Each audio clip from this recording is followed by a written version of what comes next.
Learning to है YouTube channel पर आप सभी भाई बहन का मैं संतोष तहे दिल से स्वागत करता हूं। आपके बीच में हम सीटेट संबंधित सामाजिक विज्ञान के प्रश्न लेके आए हैं। आशा है आपको हमारे प्रश्न अच्छे लगें तो चैनल को सब्सक्राइब करें, लाइक करें और शेयर करें। चलिए शुरू करते हैं। हमारा पहला प्रश्न है, मुख्यमंत्री का चुनाव कैसे होता है? विकल्प दिए गए हैं, तो विकल्प कौन सा सही होगा दोस्तों? मुख्यमंत्री का चुनाव में बहुमत प्राप्त करने वाली पार्टियों के विधायकों द्वारा मुख्यमंत्री का चुनाव होता है। ठीक है दोस्तों, चलो आगे बढ़ते हैं। अगला प्रश्न हमारा है, निम्नलिखित में से कौन सा लिंग मूलक भेदभाव प्रदर्शित करता है? विकल्प हमारे हैं, विकल्प कौन सा सही होगा? विकल्प दूसरा, लड़कियां केवल घर के कामकाज कर सकती हैं, यह भेदभाव प्रदर्शित करता है। ठीक है दोस्तों, चलो आगे बढ़ते हैं। अगला प्रश्न हमारा है, लोकतंत्र में संचार माध्यम एक महत्वपूर्ण भूमिका निभाते हैं। विकल्प हमारा कौन सा इसमें सही होगा? विकल्प पहला विकल्प, देश और संचार के बारे में समाचार देने और उनमें होने वाली घटनाओं का चर्चा क्रम। ठीक है दोस्तों, चलो आगे बढ़ते हैं। अगला प्रश्न हमारा है, हमारे जैसे विविधतापूर्ण समाज में पाठ्य पुस्तकें इस प्रकार की होनी चाहिए। विकल्प हमारा इसका कौन सा सही होगा? कैसा होना चाहिए हमारा पाठ्यक्रम? सभी क्षेत्रों एवं सामाजिक समूहों का उनसे जुड़ाव हो। ठीक है दोस्तों, चलो आगे बढ़ते हैं। अगला प्रश्न देखते हैं, राष्ट्रीय पाठ्यचर्या प्रारूप 2005 सामाजिक विज्ञान विषय में शिक्षण उद्देश्य शिक्षार्थियों निम्नलिखित में से किस सामर्थ्य के लिए तैयार करना है? तो किस लिए तैयार करना है दोस्तों? सामाजिक राजनैतिक वास्तविकता का विश्लेषण करने के लिए तैयार करना है। ठीक है दोस्तों, चलो आगे बढ़ते हैं। अगला प्रश्न कहता है, संयुक्त राष्ट्र राज्य अमेरिका में नागरिक अधिकार आंदोलन चलाया गया था। कब चलाया गया था दोस्तों?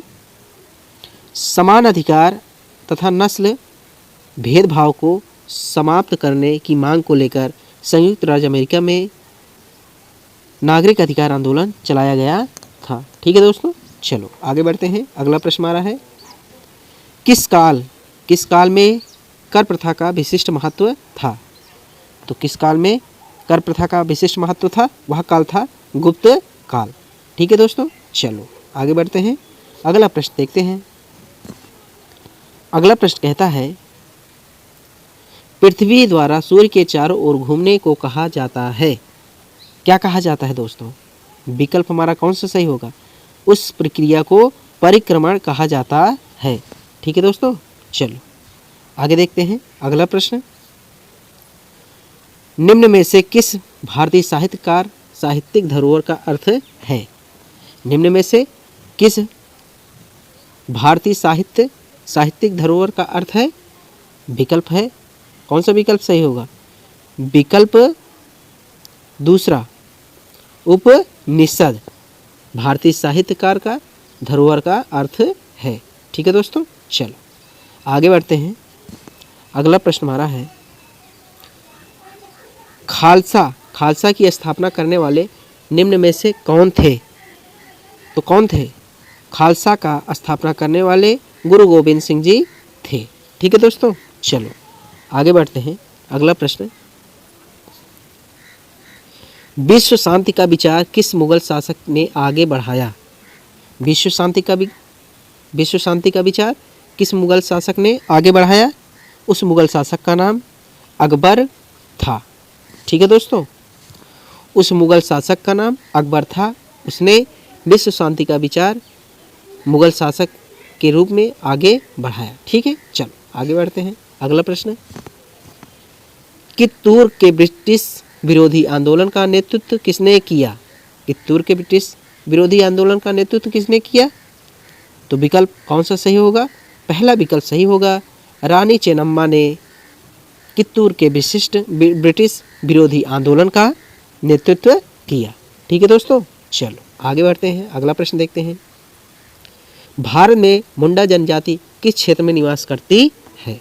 भारत में मुंडा जनजाति किस क्षेत्र में निवास करती है? उस क्षेत्र का नाम है छोटा नागपुर। छोटा नागपुर में मुंडा जनजाति निवास करती है। ठीक है, चलो आगे देखते हैं। जब किसी व्यक्ति या समूह को किसी प्रतिरूप इमेज के रूप में देखते हैं तो उसे क्या कहते हैं? रूढ़िबद्ध। जब किसी व्यक्ति या समूह को किसी प्रतिरूप या इमेज के समान देखते हैं तो उसे रूढ़िबद्ध कहते हैं। ठीक है दोस्तों, चलो आगे देखते हैं। अगला प्रश्न हमारा है, भारतीय संविधान के अनुच्छेद 21 का संबंध है? भारतीय संविधान के अनुच्छेद 21 का संबंध है, किससे संबंध है? जीवन के अधिकार से भारतीय संविधान अनुच्छेद 21 का संबंध है। ठीक है, चलो आगे देखते हैं। अगला प्रश्न, स्थान, लोग, वस्तुएं व प्राकृतिक जो किसी भी जीव को घेरे रहते हैं कहलाते हैं? क्या कहलाते हैं? वे कहलाते हैं पर्यावरण। पर्यावरण कहलाते हैं जो स्थान, लोग, वस्तुएं व प्राकृतिक को घेरे रहते हैं। ठीक है दोस्तों, चलते हैं आगे, अगला प्रश्न देखते हैं। निम्न में से कौन सा परंपरागत ऊर्जा का स्रोत है? तो कौन सा परंपरागत स्रोत है? जीवाश्म ऊर्जा। जीवाश्म ऊर्जा परंपरागत ऊर्जा का स्रोत है। ठीक है दोस्तों, चलो आगे बढ़ते हैं, अगला प्रश्न देखते हैं। अगला प्रश्न हमारा है, अगला प्रश्न है, जब एक देश पर दूसरे देश के दबदबे से राजनीतिक, आर्थिक, सामाजिक और सांस्कृतिक बहुलवाद आते हैं तो इस प्रक्रिया को हम कहते हैं? क्या कहते हैं? औपनिवेशीकरण। इस स्थिति में ऐसी प्रक्रिया को हम औपनिवेशीकरण कहते हैं। ठीक है, चलो आगे देखते हैं। अगला प्रश्न हमारा, उत्तरी अमेरिका का पूर्वी तट व जापान के आसपास समुद्र मत्स्य प्रचुर है। क्या विकल्प हमारे हैं? इसका सही विकल्प होगा गर्म व ठंडी धाराओं का मिलन होता है। क्या होता है? गर्म व ठंडी धाराओं का मिलन होता है। ठीक है दोस्तों, चलो आगे बढ़ते हैं। अगला प्रश्न हमारा है, पिंड जिनमें अपनी ऊष्मा व प्रकाश नहीं हो लेकिन वे तारों की रोशनी से चमकते हैं उन्हें कहा जाता है? उन्हें क्या कहते हैं दोस्तों? उन्हें ग्रह कहते हैं। पहला विकल्प सही है। आगे देखते हैं, अगला प्रश्न हमारा है, निम्न में से वायुमंडल की कौन सी परत वायुयान उड़ान के लिए आदर्श मानी गई है? तो वह कौन सी है? पहला विकल्प समताप मंडल वायु उड़ान के लिए आदर्श मंडल माना गया है। ठीक है दोस्तों, चलो आगे बढ़ते हैं। अगला प्रश्न,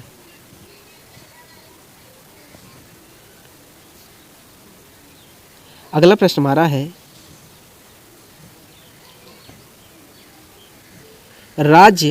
जब राज्य धार्मिक क्रियाओं में से किसी प्रकार का हस्तक्षेप नहीं करता है तो उसे कहा जाता है? क्या कहा जाता है?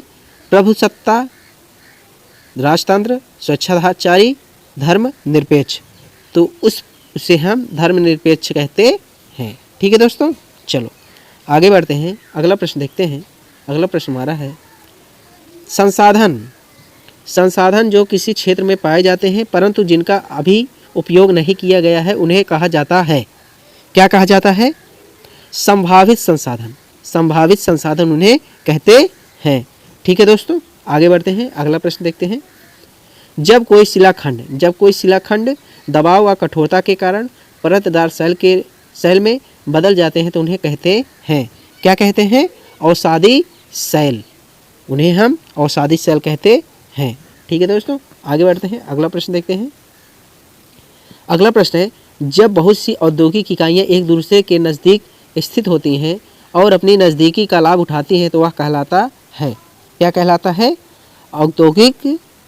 क्या कहलाता है? औद्योगिक क्षेत्र कहलाता है। ठीक है दोस्तों, आगे बढ़ते हैं। अगला प्रश्न देखते हैं। निम्न में से कौन से वनों की पत्तियां के गिरने का निश्चित समय नहीं होता, इसलिए वे अनावृत नहीं दिखते? वह कौन सा वन है? उष्णकटिबंधीय सदाबहार वन। उष्णकटिबंधीय सदाबहार वन होते हैं। ठीक है दोस्तों, चलो आगे देखते हैं। अगला प्रश्न है, मुगल वास्तुशिल्प का मिश्रण है। मुगल वास्तुशिल्प का मिश्रण है, क्या मिश्रण है? इसका सही विकल्प जाएगा फारसी और भारतीय शैलियों का मिश्रण है। ठीक है दोस्तों, चलो आगे बढ़ते हैं। अगला प्रश्न देखते हैं। भारत की मानक देशांतर है। भारत की मानक देशांतर है, तो कौन सा विकल्प इसमें सही होगा?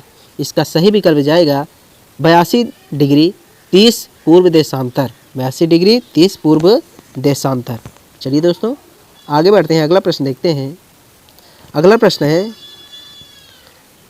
कृषि का एक पद्धति जिसमें व्यापक स्तर पर आधुनिक आगतों का उपयोग अधिक उत्पादन प्राप्त करने के लिए किया जाता है, कहलाती है? क्या कहलाती है? वाणिज्य खेती। ठीक है दोस्तों, वाणिज्य खेती कहलाती है। ठीक है, चलो आगे देखते हैं। हमारा लास्ट प्रश्न है, भारत की सर्वोच्च कानून निर्माण संस्था है। भारत की सर्वोच्च कानून निर्माण संस्था कौन सी है? संसद है। दोस्तों समाज विज्ञान के महत्वपूर्ण प्रश्न हमने कराए हैं, जो सीटेट परीक्षा की दृष्टि से अति महत्वपूर्ण है। अगर वीडियो अच्छी लगी हो तो चैनल को सब्सक्राइब करें और लाइक करें और शेयर करें।